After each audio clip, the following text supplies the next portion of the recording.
بسم اللہ الرحمن الرحیم۔ بہارا کی منڈی میں لوگوں کا ہجوم تھا، بولیاں لگائی جا رہی تھی۔ کچھ غلام، لوڈیاں اور بچے فروخت ہو چکے تھے۔ ہجوم کے سامنے چند ایک خیمے کھڑے تھے، ان کے آگے لکڑی کا چبوترا تھا۔ 3-4 لڑکیاں اس چبوترے پر کھڑی تھی۔ ایک آدمی ایک لڑکی کے کندھے پر ہاتھ رکھ کر بلند آواز سے کہتا، عمر 20 سال، سیدھی اپنے گھر سے آئی ہے، جسم دیکھو کوئی بیماری نہیں، کسی کے پاس نہیں رہی۔ یہ لڑکیاں نیلام ہو رہی تھیں۔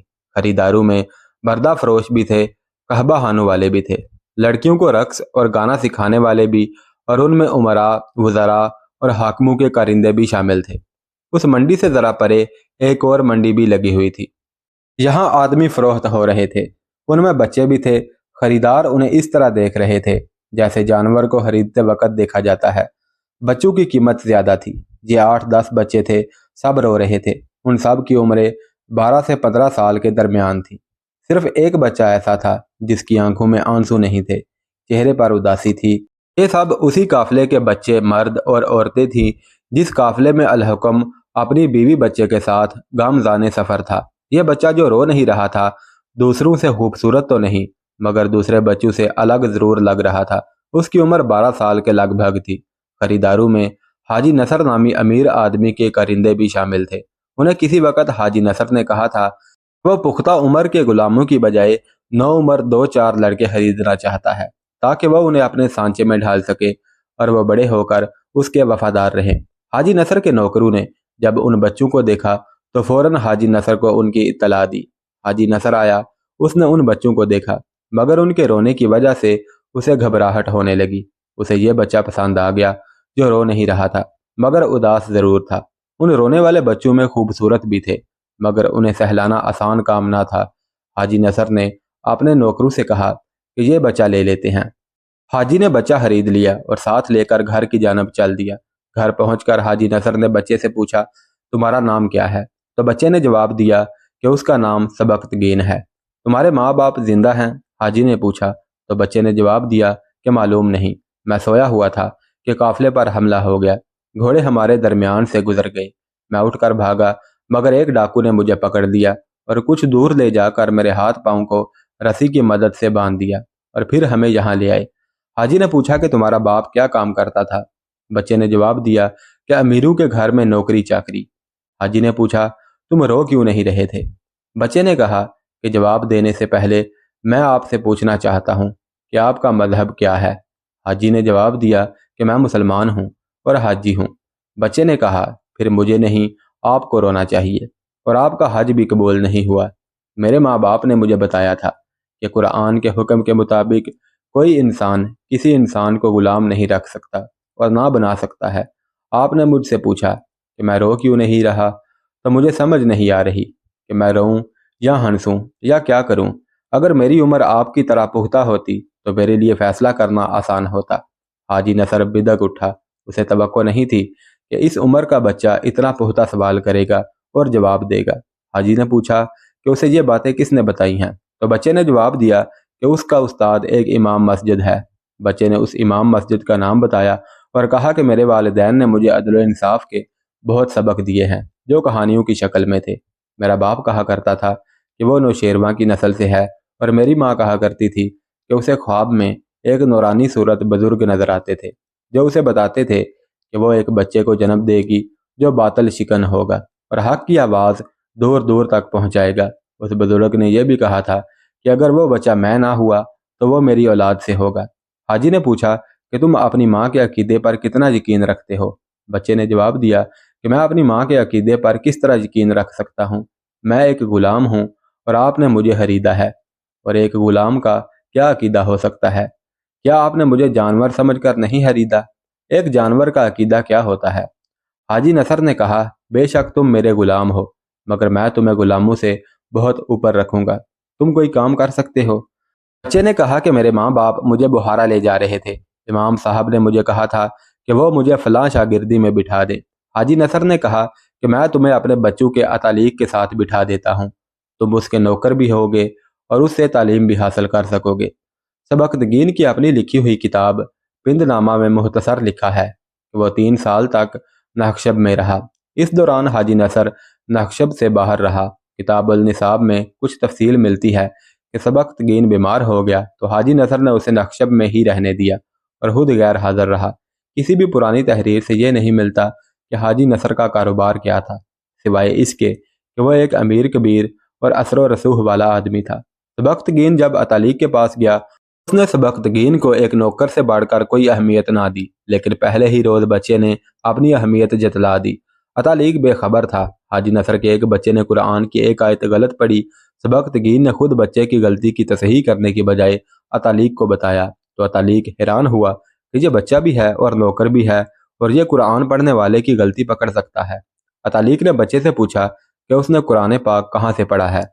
سبکتگین نے اطالیق کو اپنی ماں، اپنے باپ اور امام صاحب اور اپنی ساری روداد سنا دی۔ اطالیق نے اس میں دلچسپی لینی شروع کر دی۔ حاجی نصر اپنے بچوں کو مذہب کی اتنی زیادہ تعلیم نہیں دلوانا چاہتا تھا جتنا کہ وہ انہیں سپاہی بنانا چاہتا تھا۔ بچوں کو گھڑ سواری، تیر اندازی اور نیزہ بازی بھی سکھائی جاتی تھی۔ سبکتگین نے بھی سپاہ گری کی تعلیم لینا شروع کر دی۔ سبکتگین کو بچے بہت پسند کرنے لگے کیونکہ وہ ہر وقت ہنستا اور ہنساتا رہتا تھا اور باتیں بھی بہت اچھی کرتا تھا۔ اطالیق نے دیکھا کہ دولت و ثروت کی فراوانی کی وجہ سے حاجی نصر کے بچے سپاہ گری اور پڑھائی میں زیادہ دلچسپی نہ لیتے تھے، تو اطالیق نے سبکتگین کو اور زیادہ دلچسپی سے تربیت دینا شروع کر دی۔ 14 سال کی عمر میں سبکتگین ایک پختہ کار سپاہی بن چکا تھا اور علم بھی اس نے حاصل کر لیا تھا۔ اطالیق نے سبکتگین کی دلچسپی کو دیکھتے ہوئے اسے اسلامی تاریخ سے بھی مکمل آگاہ کر دیا تھا۔ حاجی نصر واپس آیا تو وہ سبکتگین کو پہچان ہی نہ سکا، کیونکہ سبکتگین اب وہ 12 سال کا اداس بچہ نہیں رہا تھا بلکہ وہ ایک نوجوان بن چکا تھا۔ حاجی نصر نے سبکتگین کی گھڑ سواری اور سپاہ گری کی مہارت دیکھی تو وہ حیران رہ گیا، خوش بھی ہوا۔ اس نے سبکتگین کو کوئی عسکری قسم کا کام دے دیا۔ بعض تحریروں سے پتہ چلتا ہے کہ اس نے سبکتگین کو غلاموں کی تربیت کا کام سونپ دیا تھا اور تھوڑے ہی عرصہ میں وہ حاجی کا دستے راست بن گیا۔ اس وقت الپتگین بخارا کا گورنر تھا اور حکومت عبد المالک کی تھی۔ الپتگین حاجی نصر کا دوست تھا۔ الپتگین حاجی نصر سے ملنے آیا۔ اس وقت سبکتگین کی عمر 20 سال ہو چکی تھی۔ اس ملاقات میں سبکتگین حاجی نصر کے ساتھ تھا۔ الپتگین کو سبکتگین بہت پسند آیا تو اس نے حاجی سے کہا کہ وہ اپنا یہ غلام اسے دے دے۔ حاجی اتنے وفادار غلام سے دستبردار ہونے کے لیے بالکل تیار نہ تھا، مگر الپتگین نے حاجی کو اتنی زیادہ قیمت کی آفر کر دی جو حاجی ٹھکرا نہ سکا۔ دور میں الپتگین، سبکتگین، پلتگین جیسے نام ترکوں کے ہوا کرتے تھے۔ سبکتگین کی ماں چونکہ ترک تھی اس لیے اس نے اس کا نام بھی ترکوں جیسا رکھا تھا۔ اس وقت ترکی میں اسلام نہیں پھیلا تھا، کوئی گھرانہ یا کوئی آدمی مسلمان تھا۔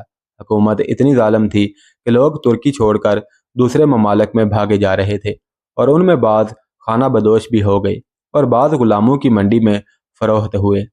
ترک چونکہ تنومند جوان ہوتے تھے اس لیے ان کی قیمت بھی زیادہ لگتی تھی۔ رنگ گورا ہونے کی وجہ سے اچھے بھی لگتے تھے۔ غزنی، بلخ، بخارا اور دیگر علاقوں میں ترک غلام مشہور تھے اور ترکوں کے متعلق یہی کہا جاتا تھا کہ یہ غلام ہی ہوتے ہیں۔ سبکتگین الپتگین کے دربار میں غلاموں کی طرح کھڑا تھا تو الپتگین نے سبکتگین سے کہا کہ تم ان غلاموں کی طرح ہی ہو جن کے متعلق ان علاقوں کے لوگ کہتے ہیں اور بڑے اچھے ہوتے ہیں، اور تم مجھ پر ثابت کرنا چاہتے ہو کہ تم میرے بہت وفادار ہو۔ سبکتگین چپ رہا اور سر نیچے کیے رکھا۔ الپتگین اپنی جگہ سے اٹھا اور سبکتگین کے قریب آ کر گرجدار آواز میں کہا کہ سر اوپر کرو اور میری آنکھوں میں آنکھیں ڈال کر جواب دو، تم بھی ترک ہو اور میں بھی ترک ہوں۔ سبکتگین اس گرجدار آواز سے جاگ اٹھا۔ الپتگین نے سبکتگین کو بازو سے پکڑا اور اپنے ساتھ لے جا کر اپنے برابر بٹھا لیا۔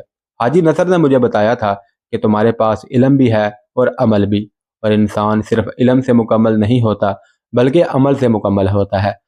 اصل وصف عمل ہے، مگر علم کسی عالم کے بغیر نامکمل ہوتا ہے۔ علم انسان کو گوشہ تنہائی میں چھپائے رکھتا ہے اور تمہارے پاس دونوں باتیں، دونوں وصف، دونوں خوبیاں ہیں۔ سبکتگین نے کہا کہ مجھ میں ایسی کوئی خوبی نہیں کہ ایک اتنے بڑے ملک کا حاکم مجھ سے متاثر ہو۔ الپتگین نے کہا کہ تم میں یہی خوبی کچھ کم نہیں کہ تم ترک ہو اور غلام ہو۔ میں بھی ترک ہوں اور میں بھی غلام تھا۔ تم ایک مسلمان کے گھر میں پیدا ہوئے اور میں غیر مسلم کے گھر میں، اور میں نے اسلام غلامی کی حالت میں قبول کیا۔ جو تم پر گزری وہ مجھ پر بھی گزری تھی۔ جن حالات سے تم گزرے میں بھی انہی حالات سے گزرا تھا۔ کسی نے مجھے مسلمان نہیں بنایا تھا بلکہ میں نے ایک عالم کی زبان سے اسلام کے اصول سنے تھے، اور وہ سن کر میرے دل میں ایک تڑپ پیدا ہو گئی تھی۔ میں نے اس عالم کے ہاتھ پر بیعت کر لی اور اسلام قبول کر لیا۔ اس عالم نے مجھے بتایا تھا کسی مسلمان کو یہ حق نہیں پہنچتا کہ وہ کسی مسلمان کو غلام بنائے۔ یہ جو حاکم ہوتے ہیں یہ عوام کے خادم ہوتے ہیں۔ حکومت صرف اللہ پاک کی ہے۔ اگر میں مسلمان نہ ہوتا اور میرے دل میں اسلام قبول کرنے کی تڑپ پیدا نہ ہوتی تو آج میں اس منصب پر بھی نہ ہوتا۔ سبکتگین نے کہا کہ میری ماں مجھے کہا کرتی تھی کہ تم بڑے ہو کر بڑا نام پیدا کرو گے۔ وہ کہا کرتی تھی تم حق کی تلوار سے باطل کو کاٹو گے، اور مجھے وہ قرآن کی یہ آیت بار بار دکھاتی اور سنایا کرتی تھی کہ ابراہیم نے اپنے باپ سے کہا تم اپنے ہاتھوں سے بنائے ہوئے بتوں کو پوجتے ہو جو نہ سن سکتے ہیں نہ دیکھ سکتے ہیں، اور میں تمہیں صحیح راستہ دکھاؤں۔ ماں مجھے کہا کرتی تھی کہ تم ان لوگوں کو جو ان بتوں کی پوجا کرتے ہیں اس معبود برحق کی راہ دکھاؤ گے جس کے سوا کوئی اور معبود نہیں، اور محمد صلی اللہ علیہ وسلم اس کے بندے اور رسول ہیں۔ میرا باپ کہا کرتا تھا کہ تمہاری ماں کا عقیدہ صحیح ہے لیکن اس کی خواہش غلط ہے، کیونکہ غریب کے بچے میں اتنی ہمت نہیں ہوتی کہ وہ بادشاہوں سے ٹکر لے سکے اور لوگوں کو اپنے عقیدے کے مطابق چلا سکے۔ البتگین نے کہا کہ یہ ہو سکتا ہے، اب کہ شتربان اور گدڑیے آدھی دنیا سے اپنا عقیدہ منوا کر اللہ کی حکومت قائم کر سکتے ہیں تو بخارا کا امیر العمراء کیا نہیں کر سکتا؟ تم خانہ بدوش کے بیٹے اور غلام میرے برابر کس طرح آ بیٹھے؟ کوئی غلام ایسا دیکھ بھی نہیں سکتا۔ تمہاری ماں کے خواب حقیقت بن سکتے ہیں، یہاں تک تمہیں تمہارے ایمان اور کردار نے پہنچایا ہے۔ میں نے تم میں وہ جوہر دیکھ لیے ہیں جو تمہیں اور اوپر لے جائیں گے۔ سبکتگین نے کہا کہ مجھے اپنی ذات کے لیے کچھ بھی نہیں چاہیے، میں کسی منصب کا خواہاں نہیں ہوں، میں کچھ چاہتا ضرور ہوں مگر پتہ نہیں چل رہا کہ میں کیا چاہتا ہوں۔ البتگین سبکتگین کی یہ بات سن کر ہنس پڑا اور کہا کہ میں بھی اس کیفیت سے گزر چکا ہوں، میں بھی نہیں جانتا تھا کہ میں کیا چاہتا ہوں، پھر میرا ذہن صاف ہو گیا۔ تمہیں جلد ہی پتہ چل جائے گا کہ تم کیا چاہتے ہو۔ آج سے تم اپنے آپ کو غلام نہ سمجھو۔ سبکتگین کے اندر عقیدے کی تڑپ اور کچھ سمجھنے اور کرنے کی تڑپ تھی، اسے اس کا علم نہ تھا۔ اس کی ماں نہیں، باپ نہیں، اور وہ غلام تھا۔ اس نے دیکھ لیا تھا کہ اس کے اندر ایک عظیم مقصد پرورش پا رہا ہے اور اسے اس مقصد کو اپنے ذہن میں واضح کرنا تھا۔ اس تڑپ کے ساتھ جوانی کی تپش بھی تھی، وہ اپنے آپ میں جوانی کی قوت کا ابال بھی محسوس کرتا تھا۔ اس کی توجہ جوانی کے جذبات کی طرف نہیں آتی تھی، لیکن یہ تغیر، یہ تبدل اسے بے چین رکھتا تھا۔ سبکتگین دوسری شام سورج غروب ہونے سے پہلے استبل سے ایک اعلیٰ نسل کا گھوڑا لے کر باہر نکل گیا۔ شہر سے باہر نکل کر اس نے گھوڑا سر پر دوڑا دیا۔ اسی دوران اسے دور سے کسی عورت کی چیخ سنائی دی۔ اس نے گھوڑے پر بیٹھے بیٹھے ادھر ادھر دیکھا۔ اسے ایک گھوڑ سوار گھوڑے سے گرتا ہوا دکھائی دیا۔ گھوڑا بے لگام ہو گیا تھا اور گھوڑے کی زین بھی ڈھیلی ہو گئی تھی۔ سوار کے دائیں بائیں لڑکنے اور سنبھلنے کی وجہ سے اس کا گھوڑا ڈر کر بے قابو ہو گیا تھا۔ سبکتگین نے اپنے گھوڑے کا منہ اس سوار کے گھوڑے کی طرف کر کے ایڑ لگا دی۔ سوار کا گھوڑا کبھی دائیں کبھی بائیں کو جاتا۔ سبکتگین نے دیکھ لیا کہ سوار کوئی مرد نہیں بلکہ عورت ہے اور چیخ چلا رہی تھی۔ سبکتگین کا گھوڑا اس کے قریب پہنچا تو چلانے لگا کہ لگام ڈھیلی چھوڑ دو اور رکابوں سے پاؤں باہر نکالو۔ بدکے ہوئے گھوڑے نے جب یہ دیکھا کوئی گھوڑا میرے تعاقب میں ہے تو مزید تیز بھاگنے لگا۔ آگے دریا کے نشان نظر آ رہے تھے۔ اس بدکے ہوئے گھوڑے کا رخ اسی طرف تھا۔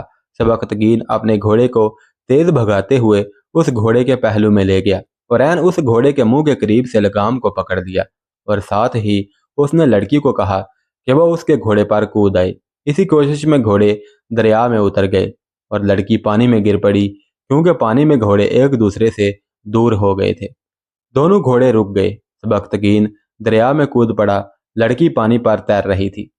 دریا پہاڑی ہونے کی وجہ سے پانی کا بہاؤ تیز تھا۔ سبکتگین نے لڑکی کو پکڑ لیا اور ساتھ پانی ٹھنڈا بھی بہت تھا۔ سبکتگین نے لڑکی کو اپنے اوپر اٹھایا اور اسے دریا سے باہر لے آیا، پھر دونوں گھوڑوں کو بھی پانی سے باہر نکالا۔ لڑکی کو ڈرا سہما ہوا ہونا چاہیے تھا مگر وہ سبکتگین کو دیکھ کر ہنس رہی تھی۔ سبکتگین نے کہا تم احمق ہو یا دلیر ہو، تمہاری موت یقینی تھی۔ لڑکی نے کہا کہ میں احمق نہیں بلکہ دلیر باپ کی دلیر بیٹی ہوں، میں بخارا کے حاکم البتگین کی بیٹی ہوں، تم میرے ساتھ چلو، میں تمہیں انعام دلواؤں گی۔ سبکتگین نے کہا کہ میرے لیے یہی انعام کافی ہے کہ میں نے اپنے محسن کی بیٹی کو موت کے منہ سے بچا لیا ہے، میں تمہارے گھوڑے کی زین کس دیتا ہوں۔ دونوں ہم عمر بھی تھے۔ لڑکی بہت خوبصورت تھی۔ سبکتگین میں بھی جسمانی اور جوانی کی کشش تھی۔ لڑکی نے سبکتگین کے ساتھ مل کر اپنے گھوڑے کی زین کسی اور پھر دونوں واپس گھر کی طرف چل دیے۔ راستے میں لڑکی نے سبکتگین کے متعلق پوچھا تو سبکتگین نے اسے اپنی ساری روداد سنا دی۔ لڑکی نے کہا، رات ابا تمہارا ذکر کر رہے تھے، وہ شاید اپنی فوج میں کوئی بڑا عہدہ آپ کو دیں۔ سبکتگین نے کہا کہ ان کی اپنی فوج کیسے ہو سکتی ہے، فوج تو حکمران کی ہوتی ہے۔ لڑکی نے کہا کہ ابا نے کچھ اور سوچ رکھا ہے، شاید وہ حکومت اپنے ہاتھ میں لینا چاہتے ہیں، اس لیے بخارا میں جو فوج ہے اس میں وہ اپنے خامی سپہ سالار متعین کر رہے ہیں۔ وہ کہتے ہیں کہ یہ حکمران صرف نام کے مسلمان ہیں، یہ عیش و عشرت میں پڑے ہوئے ہیں اور مذہب کی توہین کر رہے ہیں۔ ابا کا ارادہ یہ ہے کہ صحیح معنوں میں اسلامی سلطنت قائم کی جائے۔ ہمارے متعلق کہہ رہے تھے کہ کام کا نوجوان ہے۔ رات جب ابا تمہارے متعلق باتیں کر رہے تھے تو میرے دل میں تمہیں دیکھنے کا اشتیاق پیدا ہو گیا تھا کہ کیسا نوجوان ہوگا جس کی ابا اتنی تعریف کر رہے ہیں اور کہہ رہے ہیں کہ میرا بازو ثابت ہوگا۔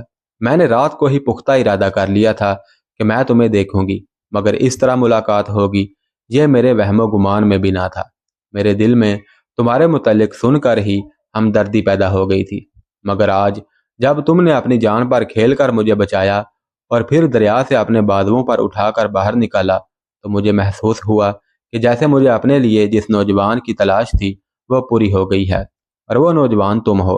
میرے دل میں ایک امید اور محبت کی کرن پیدا ہو گئی ہے۔ اس امید کو توڑ مت دینا اور میرے دل نے تمہیں قبول کر کے جو محبت کا باغ لگایا ہے اسے کبھی سوکھنے مت دینا۔ دونوں باتیں کرتے ہوئے گھر کے قریب پہنچے تو وہاں ایک آدمی کھڑا تھا جو رتبے والا معلوم ہو رہا تھا۔ اس نے دونوں کو دیکھا، دونوں کے کپڑوں سے پانی ٹپک رہا تھا۔ لڑکی کا حلیہ بدلا اور بال بکھرے ہوئے تھے تو اس کا چہرہ غصے سے سرخ ہو گیا۔ اس آدمی کے قریب جا کر دونوں گھوڑوں سے اترے۔ اس آدمی نے غصے سے لڑکی سے پوچھا کہ کہاں سے آ رہی ہو اور یہ کون ہے؟ لڑکی نے اس آدمی سے کہا کہ تم کون ہو جو حاکموں کی طرح مجھ سے پوچھ رہے ہو؟ بڑا بے قابو ہو گیا تھا اور مجھے دریا کے اندر لے گیا تھا۔ یہ وہیں کہیں تھا، مجھے دیکھ کر دریا میں کود گیا اور مجھے باہر نکال لایا۔ لڑکی نے سبکتگین کو بازو سے پکڑا اور اپنے گھر کے اندر لے گئی۔ سبکتگین نے پوچھا کون تھا وہ؟ لڑکی کہنے لگی میرا منگیتر ہے اور ابھی سے مجھ پر حکم چلانے لگا ہے، تم مجھ سے نہ ڈرنا۔ لڑکی سبکتگین کو ایک کمرے میں لے گئی اور سبکتگین کے سامنے کھڑی ہو کر سبکتگین کے ہاتھ پکڑے اور پوچھا تمہاری بیوی ہے؟ سبکتگین نے کہا نہیں۔ لڑکی نے پوچھا کوئی لڑکی تمہیں کبھی اچھی لگی ہے؟ سبکتگین نے کہا لڑکیوں کی طرف کبھی دھیان ہی نہیں دیا۔ میں تمہیں کیسی لگی ہوں؟ لڑکی نے پوچھا۔ سبکتگین چپ چاپ کھڑا ہو گیا، اس کی نگاہیں جھک گئیں۔